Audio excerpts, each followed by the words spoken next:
Hello बच्चों, क्या हाल चाल, कैसे हैं आप लोग सब।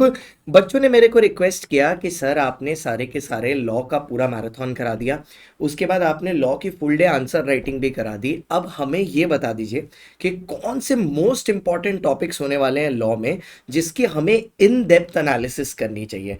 मैं अभी आपको एबीसी एनालिसिस नहीं बता रहा, मैं क्योंकि अभी टाइम है, मैं ओवरऑल बेसिस पर आपको ये बता दे रहा हूं कि कौन से टॉपिक्स, सेक्शन वाइज नहीं टॉपिक वाइज, कि कौन से टॉपिक्स आपके लिए लॉ में इस बार होने वाले हैं इंपॉर्टेंट।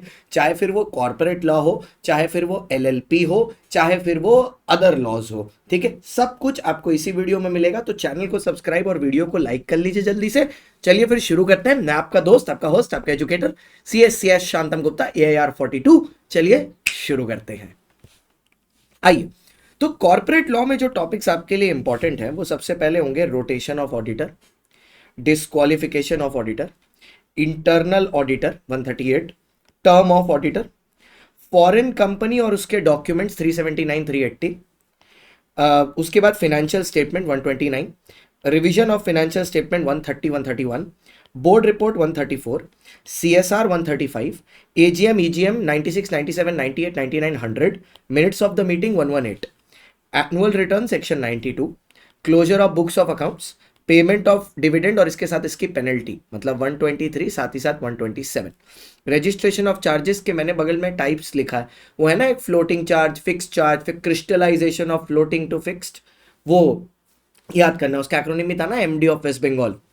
उसके बाद रूल 21C प्लस सेक्शन 76। देखो रूल 21C का तो आपको पूरा ज्ञान होना चाहिए, सामान्य ज्ञान होना चाहिए, क्योंकि वहीं से आपके कोई ना कोई केस बेस्ड या तो MCQ पूछ लेगा या तो भैया केस उसी पे क्वेश्चन पूछ लेगा, जैसा स्टडी मटेरियल में भी है, क्वेश्चन बैंक में भी है, और इनफैक्ट जो हम लोग ने फुल डे मैराथन किया उसमें भी कवर किया। उसके बाद आया बाईबैक, भाई one of the most tricky topics, securities premium section 52, sweat equity share 54, DVR, ठीक है, differential voting right section 47, sorry 43, ठीक है। उसके बाद private placement, private placement 42, very very important. उसके बाद under writing commission, under writing commission का calculation, under writing commission किस चीज पर लगती है, अंडर राइटर का वो जो केस स्टडी है कि 5% ऑन इक्विटी और amount which in the AOA which ever is lower, या 2.5% ऑन डिवेंचर और amount which ever is lower, वो बहुत जरूरी है।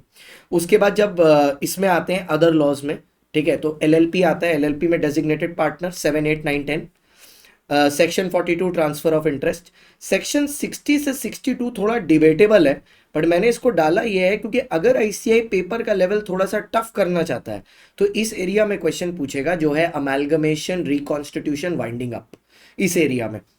पर अगर नहीं करना चाहता तो नहीं, जैसे लास्ट टाइम पेपर काफी इजी था लॉ का, तो उन्होंने वाइंडिंग अप पर पूछा था 63 और 64 का direct question, cases under which LLP can be wound up.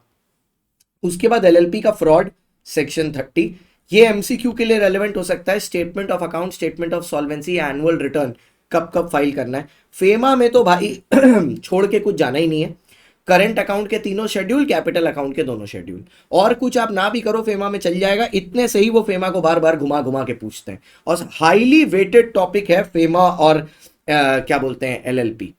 इससे दोनों से ही मिला के आप 20 नंबर पकड़ लो पेपर में, 20 से ज्यादा ही उल्टा, ठीक है, 2 चैप्टर में।